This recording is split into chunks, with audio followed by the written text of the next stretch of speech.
Hi, I'm Hal, and this is my wife Susan.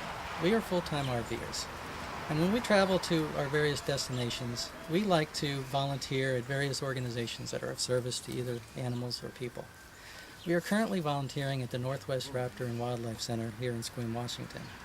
The center is the primary wildlife rehabilitation facility on the Olympic Peninsula and is dedicated to caring for the injured, orphaned, abandoned, and permanently disabled wildlife. The center is a 501(c) nonprofit, which means all donations are tax deductible. The center operates entirely on donations. We receive no public funding and no grant funding. And 100% of our funds go towards the care and feeding of the animals.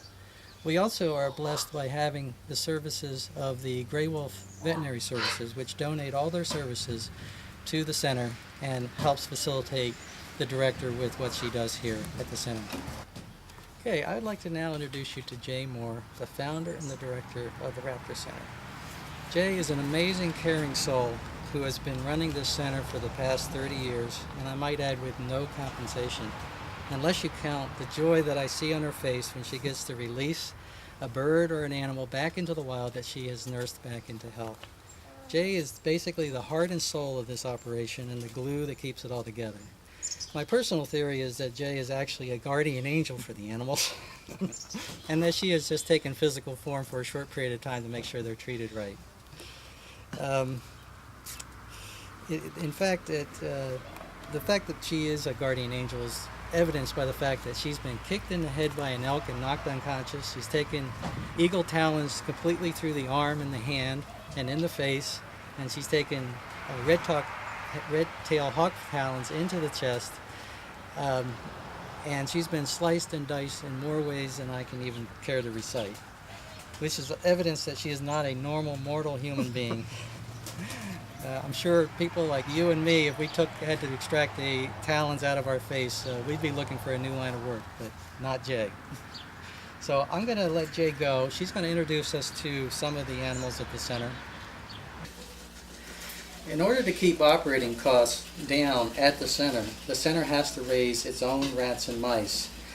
And as you can see, the rats and the mice are the natural food for the raptors. As you can see, we have 120 aquarium tubs here with food bowls and water bottles that have to be manually retrieved and refilled. It takes 3 volunteers 2 hours to do the feeding and watering, and that's done 3 times a week. The project that we've taken on this year is to do a total makeover of the rat breeding room. The heart of this project is going to be to build 14 new breeding racks with automatic watering systems and built-in food troughs. I have custom designed a rack that was designed specifically for Jay's needs, the director.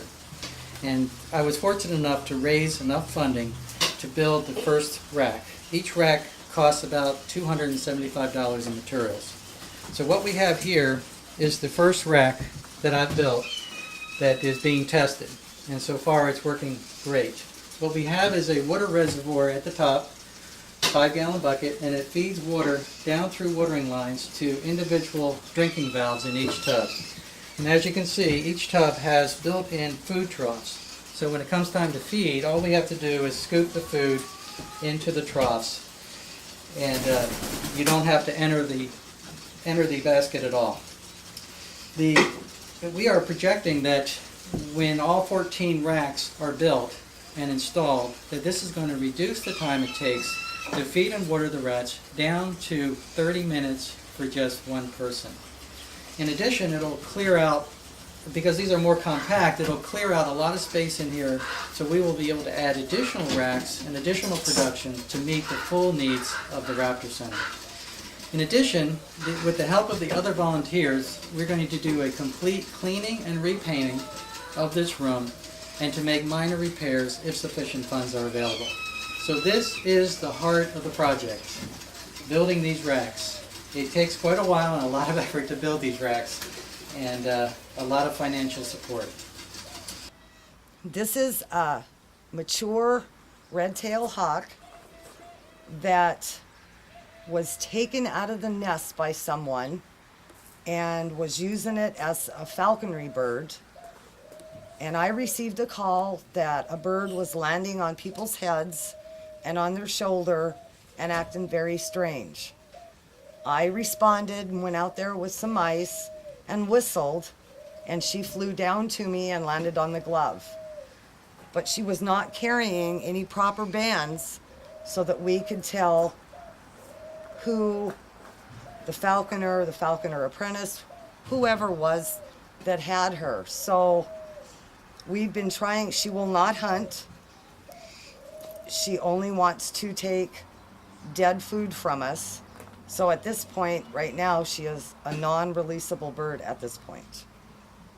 What we have here are 13 adolescent barn owls that came to us in the springtime as tiny little babies.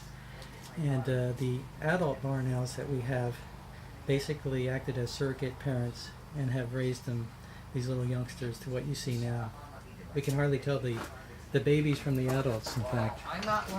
These owls, when they first came here, were eating 50 mice a day, which was actually more than we could produce internally at the center. So we had to buy most of those mice at 60 cents a piece. And they're now up to 75 mice a day as they grow bigger. So they are very hungry, growing critters, just like teenagers. But they are very precious. We have them in the long pen now so that they can practice their flying skills. And they're fairly close to being released. And when they fly, they are totally and absolutely silent. Very beautiful creatures.